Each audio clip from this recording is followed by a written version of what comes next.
Hello, and welcome to A Journal with me. I hope you are all doing well this fine day, evening, whenever you happen to be watching this video. And yeah, feel free to grab a cup of tea, grab your journal, and have some time and journal with me. So today I decided to create a journal in one sitting. This was an idea that I've had for a while now. It was inspired by I think Kaylee Gray. I watched her video where she did this a few years ago, and I have tried to do this like multiple times, but I think that I kind of just would overestimate myself. A lot of times I would just make like journals that too many pages, or I would be like too ambitious with what I wanted to include in it. And so this time I just made a one signature little book. It had very few pages in it. I think it was just like maybe like 10 pages or something like that.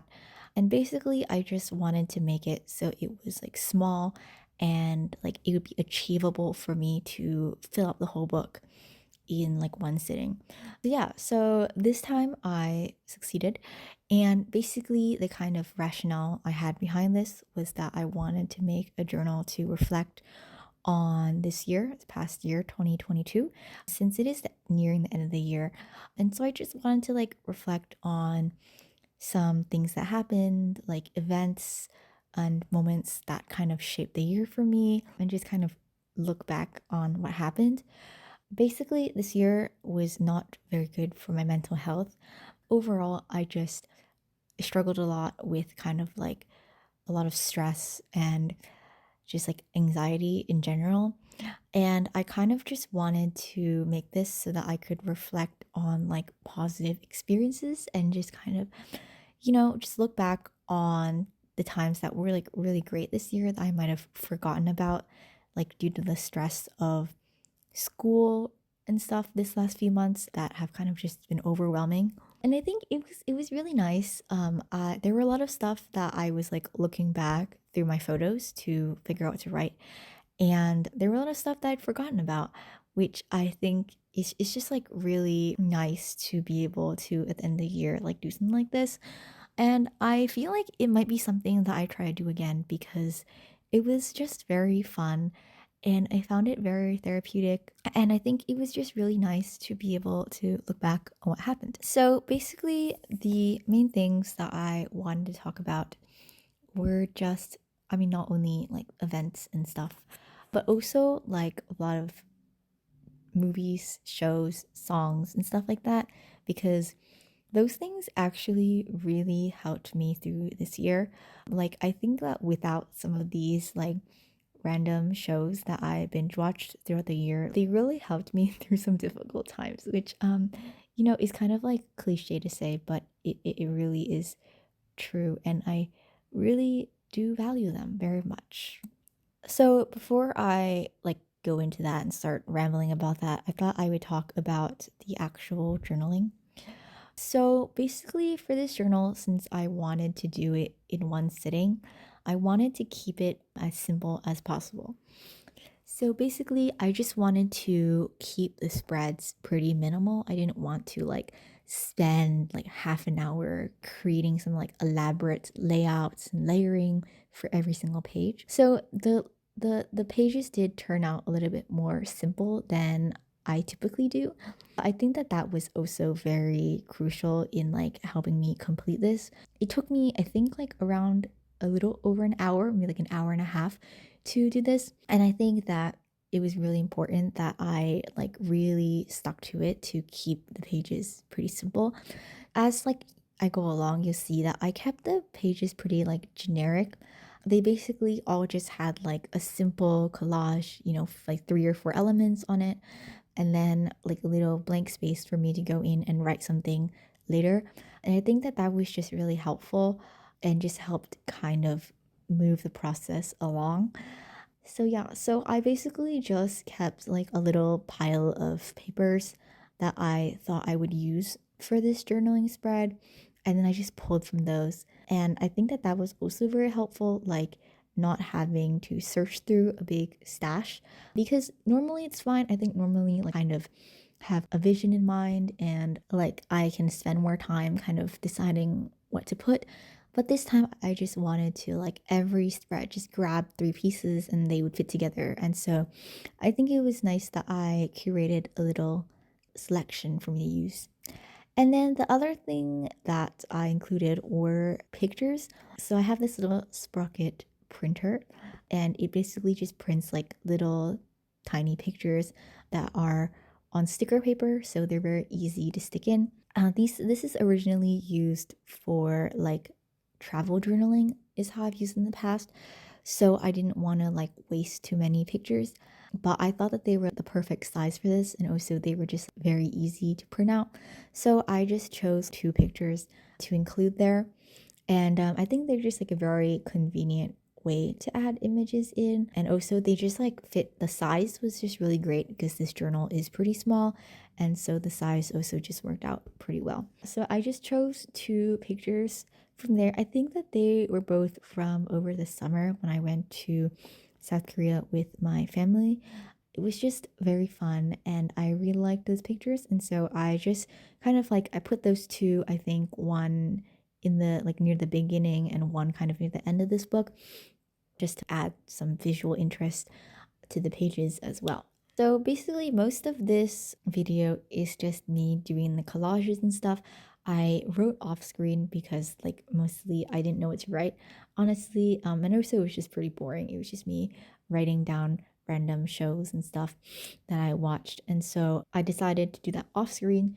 So you'll see that at the end when I flip through the completed journal. So I thought I would just talk a bit about things that I enjoyed throughout the year.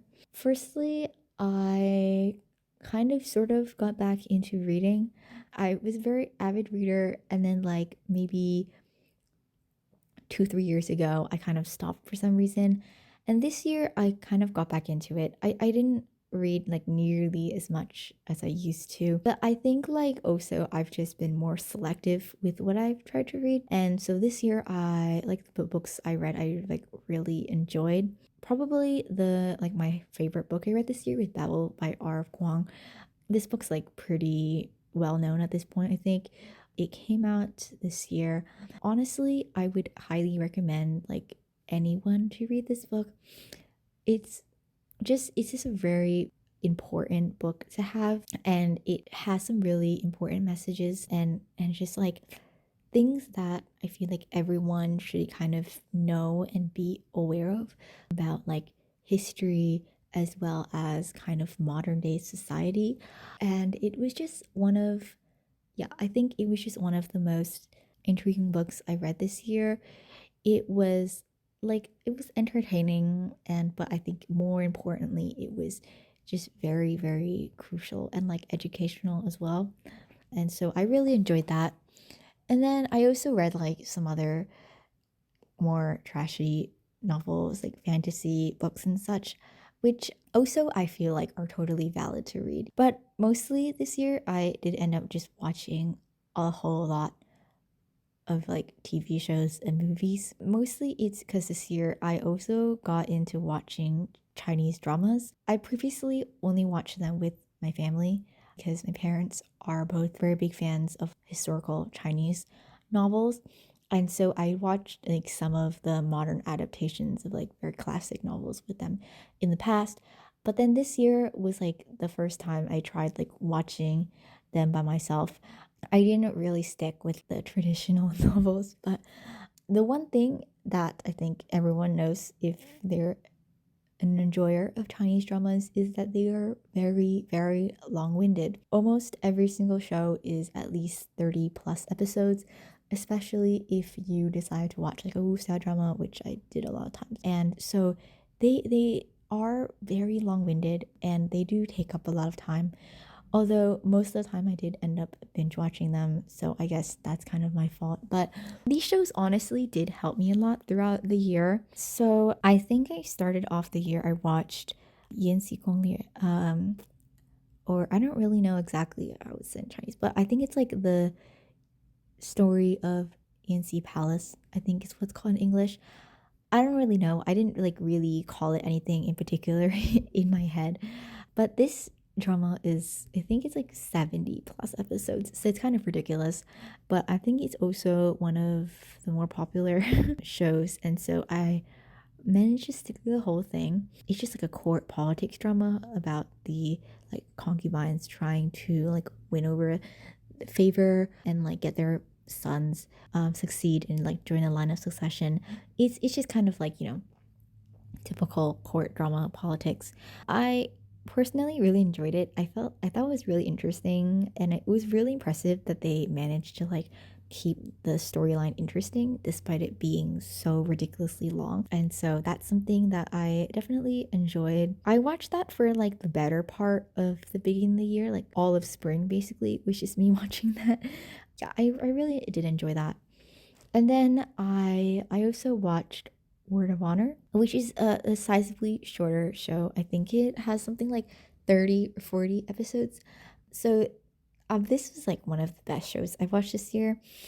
It obviously like it has its own issues, especially with a lot of like censorship. There's a lot of like plot lines and scenes that are like randomly cut out and kind of tried to like fill it in, but it didn't really work out too well. I still really enjoyed it. If you'd like to see like a more in-depth review, I'd recommend watching Avenue X. You made like a really cool review of it. It's just like your typical wuxia drama, but I found it really, really interesting. I really liked it, and yeah, it was really great.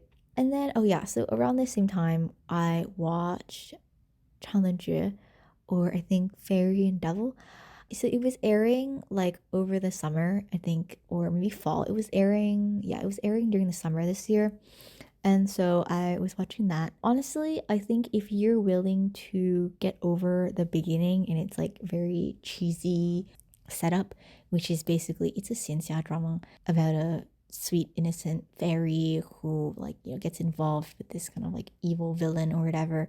Like if you're willing to like get over that, it's actually pretty interesting. I personally liked it. I felt like it wasn't too overly cheesy that I couldn't stand it, which happens a lot in some other shows. But yeah, I think definitely you have to like kind of sit through the first few episodes. But it was definitely very interesting. It's not something I think I would typically watch, but I think it's worth the hype. It's pretty good. And then I think, what else did I watch this year? School started at that point, and so I didn't really watch that much else.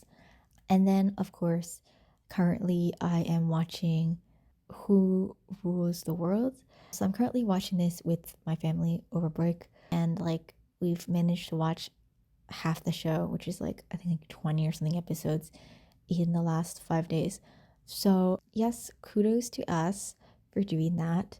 This show is also a show that I decided to like try and watch for myself, but I watched like the first 2 episodes and then thought it was ridiculously boring and like couldn't get through it. This is like a thing that I'm seeing as a very common trend in C dramas, is that like the first 4 or 5 episodes are usually really bad.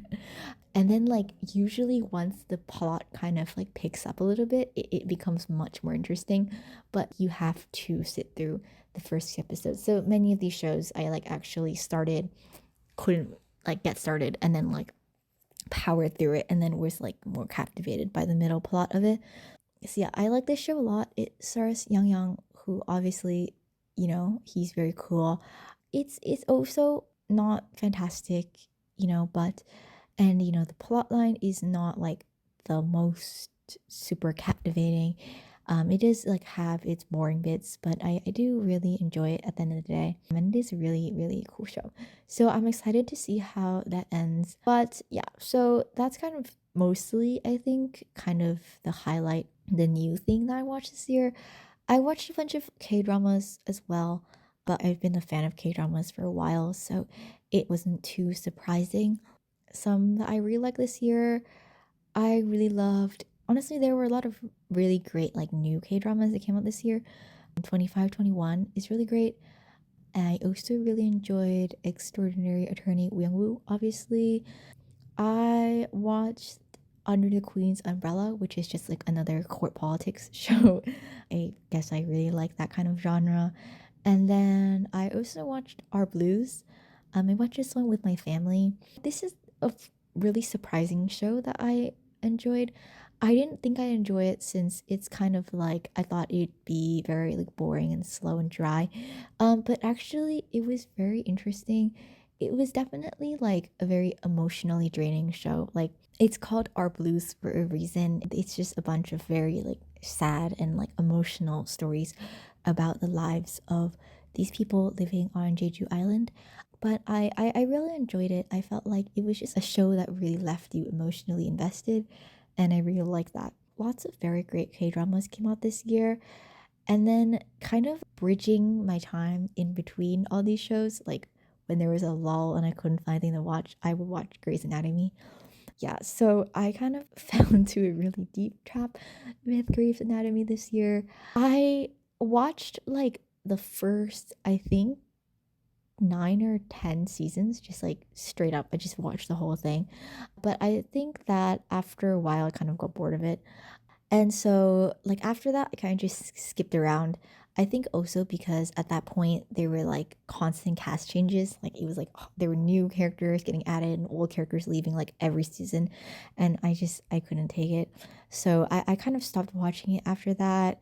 But then I decided to watch the like new episodes that were coming out, mostly because I liked some of the new cast members. But honestly, I was not super invested in that either.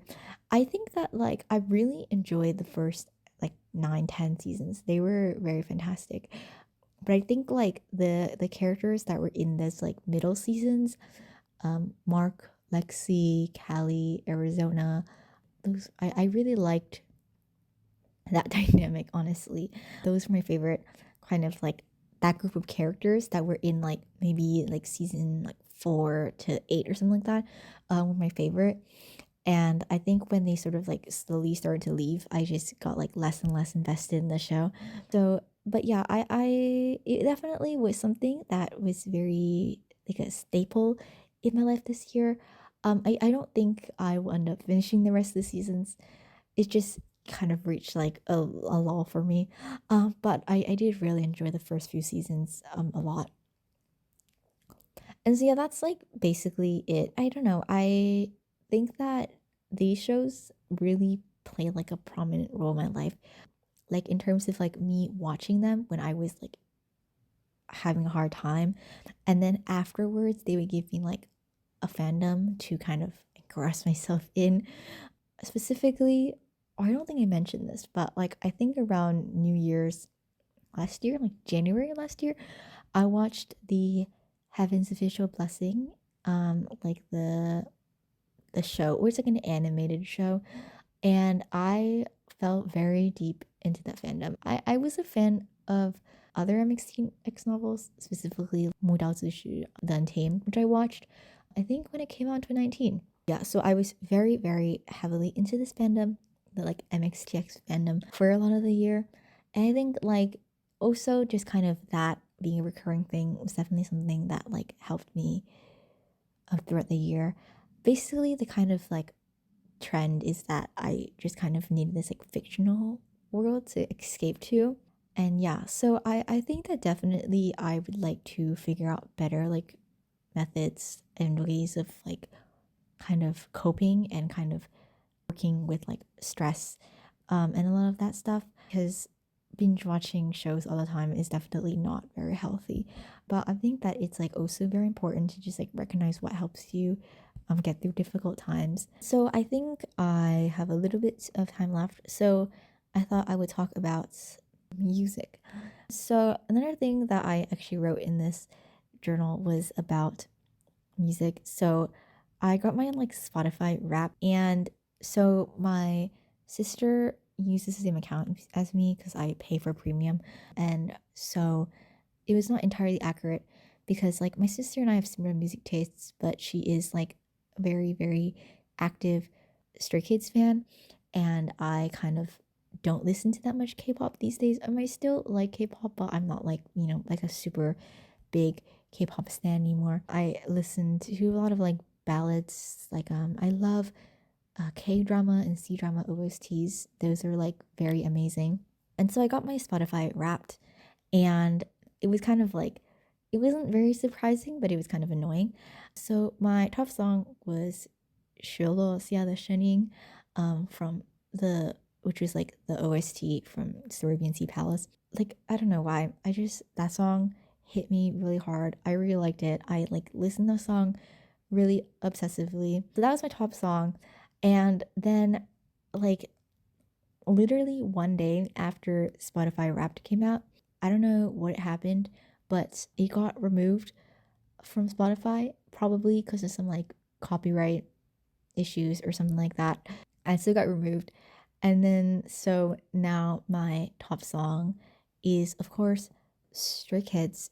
I am looking it up. It is Charmer by Stray Kids, which I also really enjoy.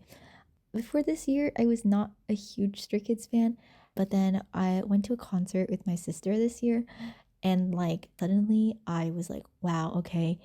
And yeah, I have just been really liking the Maniac album. I really love the Maniac album. I went to the Maniac concert, which I think was like why I like it so much. Maybe it's like the memories or something. So then like the rest of the songs are kind of like just random, and so I like was not very enthusiastic about that. So I kind of like made my own quote unquote Spotify Wrapped of like songs that were influential to me this year. It has like a lot of K drama, C drama, OSTs, and stuff like that. I don't really have like specific artists I liked. I really liked Mitsuki and Nikki, and then like just a bunch of OSTs. Oh, I really like Joshin, I guess. And so I don't know, just like, random songs. But so I also wrote about that. I am not really like a huge playlist listener, or just like I don't really like listening to like a bunch of albums and stuff. I like a song and I will listen to that song on repeat 50 times in a row in a day.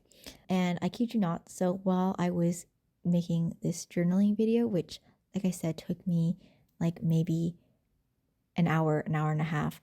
I only listened to one song. I listened to it on repeat, and like, I'm like looking it up, and I realized that it's like in Mandarin, and I don't know what the name is called. So that's very embarrassing. But I listened to it like just literally on repeat so much. I want to see honestly if I can see how many times I listened to it. Okay, so let's take yesterday. I listened to it 1, 2, 3, 4, 5, 6, 7, 8, 9, 10, 11, 12, 13, 14, 15, 16, 17 times in one day. So, like, yeah, I just kind of obsessively play the song. So, yeah, so I do that for like about a week, and then next week it'll be a different song. Last week's song, if I can remember, was called Wang Bu Liao by I like can't read Mandarin. That like I'm like basically literate. I think I'm pretty sure this is also from another C drama, but I've never watched it before. I just like the song. The week before that, it was number 2 by RM and Park Ji-yoon.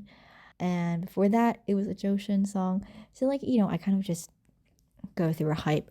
And sometimes like songs will come back, but usually it's just like it's very like up to my mood. One day I will listen to a song obsessively, and the next day I hear it and I'll be like so sick of listening to it that I can't take it anymore. So it's pretty interesting. I don't really know why I do that. Like why I don't just like make playlists and listen to albums like a normal person, so I don't like get sick and tired of a song. But I will do that, and I'll just like keep like pressing the back button so I can play the song on repeat. So yeah, I'm gonna do that. And I don't know how I don't get sick of it, like listening to the same song 10 times in a row, but um it's doable. So yeah. So I think that is just about it for this video. I've talked for a while now. Hopefully you found this kind of somewhat interesting. Hopefully you enjoyed my journaling. Hopefully you found my rambling bearable. And yeah, hopefully you gained some sort of inspiration or enjoyment from this video. So yeah, thank you so much for watching this video. I hope you're all having a great holiday season if you're celebrating. And I'll see you next time. Bye.